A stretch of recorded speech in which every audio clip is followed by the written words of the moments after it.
ሰላም አለይኩም ወረህመቱላሂ ወበረካቱሁ። ውድ የዩቲዩብ ቻናል ቤተሰቦች እንዴት ናችሁ? ሰላም ናችሁ? ደህና ናችሁ? እኔ በጣም ሰላም ነኝ አልሐምዱሊላህ። እንዴት ዋላችሁ? ከኔ ጋር ሁሉ ሰላም፣ ሁሉ መልካም ነው አልሐምዱሊላህ። ዛሬ በሰዓቴ ከች ብያለሁ። እንግዲህ ያው የሚመቸኝ በፈጅር ሰዓት ነው። እንግዲህ እኔ ለተኛ ነው ብዬ ነው ክላስ የምገባው። እነሱ ግን የምሰራውን አያውቁም። ያው በሩን ተከፈቱት አበቃልኝ።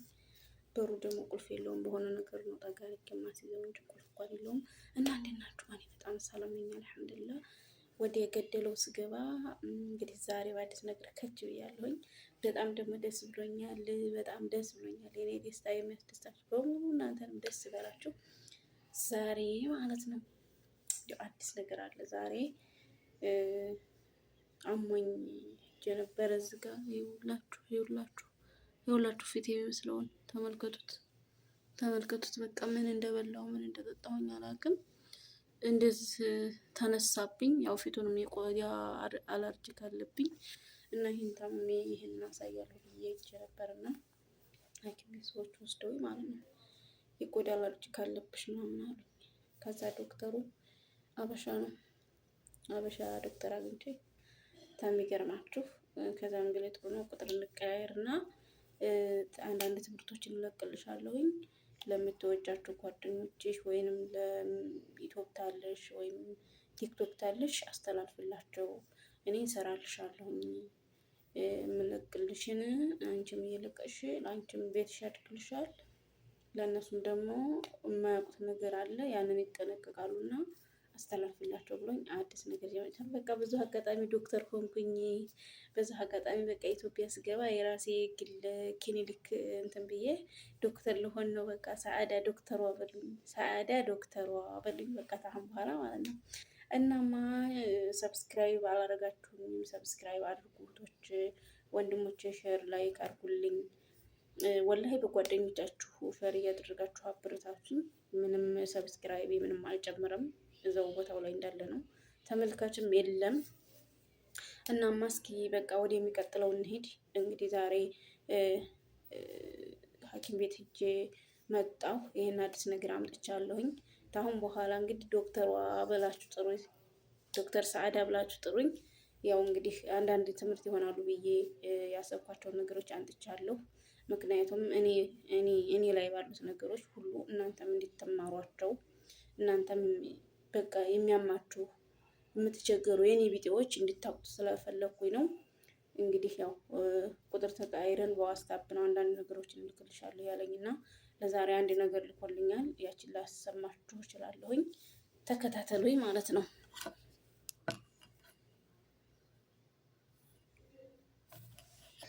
ሰላም አለይኩም ወራህመቱላሂ ወበረካቱሁ።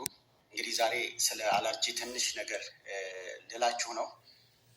በቀጣይ ቪዲዮ ላይ እንግዲህ የተለመዱ የሆኑ አለርጂዎች ሲከሰቱ ቤት ውስጥ ምን ማድረግ አለብን፣ ለምሳሌ ሳይነስ ወይም ደግሞ የአፍንጫ አለርጂ ቢከሰት፣ አስም ቢከሰት፣ የቆዳ አለርጂ ቢፈጠር ቤታችን ውስጥ ምን ማድረግ አለብን የሚለውን ነገር ለመስራት እሞክራለሁኝ። እንግዲህ አለርጂ ስንል ሰውነታችን ከተለያዩ ባዕድ ነገራቶች ወደ ሰውነታችን የተለያየ ባዕድ ነገራቶች ሲገቡ ለመከላከል የተቀመጡ ህዋሶች ወይም ደግሞ ሴሎች አሉ በሰውነታችን ውስጥ። እንግዲህ እነዛ ሴሎች የተጋነነ ምላሽ ሲሰጡ ወይም ደግሞ ቢገቡም ወደ ሰውነታችን ምንም አይነት ጉዳት ለማያደርሱ ባዕድ ነገራቶች ምላሽ መስጠት ሲጀምሩ የሚፈጠረውን ክስተት ነው አለርጂ ብለን የምንጠራው። ለምሳሌ ማስነጠስ እና ከአፍንጫችን ፈሳሽ ነገር መውጣት ተፈጥሯዊ የሆነ በሽታ ከምንከላከልባቸው ነገሮች ውስጥ አንዱ ነው።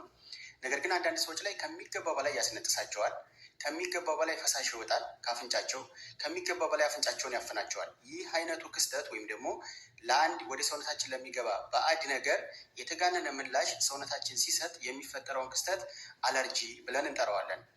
እንግዲህ ለአለርጂ የሚያጋልጡ ነገራቶች ምን ምን ናቸው? ልብ እንዲትሉልኝ የምፈልገው ነገር እዚህ ላይ የተለያዩ ሰዎች ለአንድ ነገር እኩል አለርጂ ላይሆኑ ይችላሉ። እንደውም ለአንድ ሰው አለርጂ የሆነው ነገር ለአንድ ሰው አለርጂ ላይሆን ይችላል። ለአንድ ሰው አለርጂ የሆነው ነገር ለሌላኛው ሰው ለአለርጂው ማስታገሻ ሊሆን ይችላል።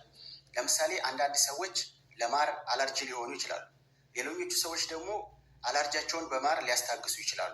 ለምሳሌ ጉሮሮ አካባቢ ላይ ለተፈጠረ አለርጂ በማር የሚያስታግሱ ሰዎች ሊኖሩ ይችላሉ። ወይ ደግሞ ማር ሲወስዱ አለርጂ የሚሆንባቸው ሰዎች ይኖራሉ። ስለዚህ አለርጂ ይሄ የሆነ ነገር ለሁሉም ሰው አለርጂ ይሆናል ማለት አይደለም። እንዲታቁልኝ የምፈልገው ነገር ማለት ነው። ስለዚህ እንደው ኮመን የሆኑ ወይም ደግሞ የተለመዱ አለርጂ ያመጣሉ ተብለው የሚታሰቡ ነገሮች ምን ምን ናቸው? አንደኛ የተለያዩ ምግቦች፣ ለምሳሌ ወተትና የወተት ዝርያዎች በአብዛኛው አለርጂ ይሆናሉ ተብሎ ይታሰባል። እንቁላል፣ የቅባት እህሎች ለምሳሌ ኦቾሎኒ፣ አኩሪ አተር የመሳሰሉት ነገራቶች፣ አሳና የአሳ ዝርያዎች እንግዲህ ከምግብ ውስጥ አለርጂ ይሆናሉ ተብለው የሚታሰቡ ነገራቶች ወይም ደግሞ ምግቦች ናቸው። ሁለተኛ ኬሚካሎች ለምሳሌ ጸረ ተባይ ሊሆን ይችላል፣ ጸረ አረም ሊሆን ይችላል፣ ዲተርጀንቶች ሊሆኑ ይችላሉ። ለምሳሌ እቃ የምናጥብባቸው ወይም ደግሞ ወለል የሚታጠብባቸው ነገራቶች ሊሆኑ ይችላሉ። እንግዲህ ኬሚካሎች ለአንዳንድ ሰዎች አለርጂ የመሆን እድል አላቸው። ሌላው የአበባ ብናኞች እንግዲህ በአብዛኛው ሀገራችን ላይ መስከረምና ጥቅምት አካባቢ ብዙ ሰዎች በአስም ይታመማሉ ወይም ደግሞ በሳይነስ ይታመማሉ። ለምንድን ነው ሲባል አብዛኛው በአበባ ብናኝ ምክንያት የሚመጣ ሊሆን ይችላል ማለት ነው። አራተኛ ቅዝቃዜ፣ እንግዲህ ቅዝቃዜ ለአብዛኛው ሰው አለርጂ ነው። የአቧራ ብናኝ፣ እንስሳቶች ለምሳሌ ድመት፣ ውሻ፣ በረሮ ካለ ቤት ውስጥ እነዚህ ነገራቶች አለርጂ ይሆናሉ። አንዳንድ መድኃኒቶች ለምሳሌ ፔኒሲሊን ዝርያዎች ለአንዳንድ ሰዎች አለርጂ የመሆን እድል አላቸው ማለት ነው። እንግዲህ አለርጂ የት ላይ ሊከሰት ይችላል? አለርጂ አብዛኛው የሰውነት ክፍላችን ላይ ይከሰታል። ለምሳሌ ቆዳ ላይ፣ አይን ላይ፣ አፍንጫ ላይ እንዲሁም የመተንፈሻ አካል ላይ ለምሳሌ አስምን ይመስል ማለት ነው። ኩላሊትም ላይ ጉበትም ላይ ሊከሰት ይችላል።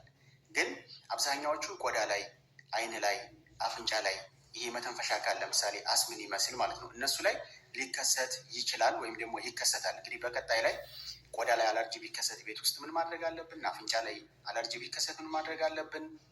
የመተንፈሻ አካላችን ላይ፣ አይን ላይ የሚለውን ነገር ለመስራት እሞክራለሁ። እንግዲህ የአለርጂ ምልክቶች ምን ምን ናቸው?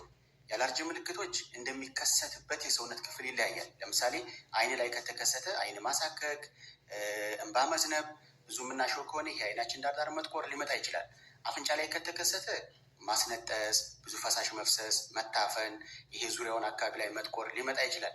አስም እንግዲህ ሳምባ ላይ ከተከሰተ እንዲሁ ድምፅ ማውጣት፣ መታፈን፣ ማሳል፣ አክታ መውጣት የመሳሰሉ ነገራቶች ሊኖሩ ይችላሉ። ቆዳ ላይ ከሆነ የቆዳ ሽፍታ፣ ማሳከክ ሊመጣ ይችላል። ብቻ የአለርጂ ምልክት እንደሚከሰትበት የሰውነት ክፍል ይለያያል ማለት ነው። እንግዲህ ሕክምናው ምንድን ነው? ሕክምናው አሁንም እንድታቁልኝ የምፈልገው እንግዲህ ቅድም ላይ አለርጂ ከሰው ሰው ይለያያል እንዳልነው ሁሉ ሕክምናውም በሐኪም ቤት አለርጂን ሙሉ በሙሉ ማጥፋት አይቻልም።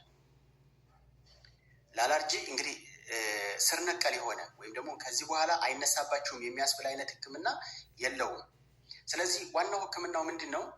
ዋናውና ትልቁ ሕክምናው አለርጂ የሚሆንባችሁን ነገር እየለያችሁ ከዛ አለርጂ ነገር መራቅ ወይም ደግሞ ተጋላጭነቱን መቀነስ ነው። ለምሳሌ ቅዝቃዜ ከሆነ መሸፋፈን፣ ሞቅ ያሉ ልብሶችን መልበስ ሊሆን ይችላል። የአበባ ብናኝ ከሆነ እንግዲህ አበባ ባሉበት አካባቢ ላይ ላለመድረስ መሞከር ወይ ንክኪያቸውን መቀነስ ወይ ደግሞ ማስክ በማድረግ በአፍና በአፍንጫችን እንዳይገቡ ማድረግ ሊሆን ይችላል። ከዚህ ውጭ በሐኪም ቤት ኮርቲኮስትሮይድ ልትሰጡ ትችላላችሁ፣ አንቲስታሚን ልትሰጡ ትችላላችሁ።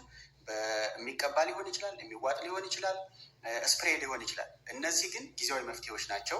ከዛ በኋላ አለርጂውን እየለየን ለእኛ አለርጂ የሆነው ይህን አለርጂ ያስነሳብን ነገር ምንድን ነው የሚለውን ነገር እየለየን ለመራቅ መሞከር አለብን ማለት ነው። ዋናው እሱ ስለሆነ ለማንኛውም ግን በቀጣዮቹ ቪዲዮዎች ላይ አለርጂው ከተነሳ በኋላ በቤት ውስጥ ምን ማድረግ አለብን፣ ሐኪም ቤት ውስጥ ከመሄዳችን በፊት ወይም ደግሞ ከመሄድ ይልቅ ቤት ውስጥ ምን ማድረግ አለብን የሚለውን ነገር አጠር እያደረኩ ለመስራት እሞክራለሁ ማለት ነው።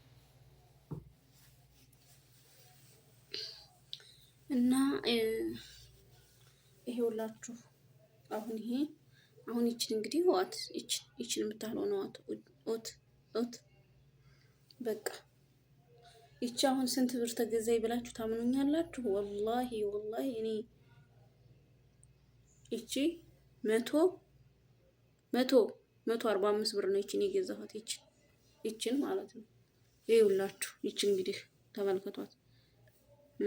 ይቺ እንግዲህ መድኃኒት ናት፣ ለፊት መድኃኒት ናት ተብዬ ነው የገዛኋት። ተመልከቱ፣ ፊቴ ምንም አልተሻለኝም። ከሷም ወዲህ ስንት መድኃኒት ጨረስኩኝ እና እኔ አሁን አለርጂክ ነው። ድሮም ብለውኛል፣ ግን በቃ ተስፋ አልቆርጥ እያልኩኝ ከሐኪም ቤት ይሻለኛል እያልኩ እሄዳለሁ። ብሬን አባክን እመጣለሁኝ። በፊታችን ላይ የሚመጣ በሰውነታችን ላይ የሚመጣ አላርጂክ በሐኪም ቤት አይድንም። እኛው ለራሳችን ታልተቆጣጠር ነው።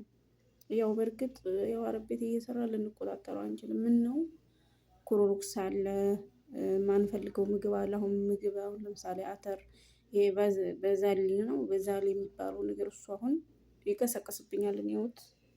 እውት ፊቴ ነው ወላሂ እውት። አንድ ጊዜ ደህና ሆናለሁ።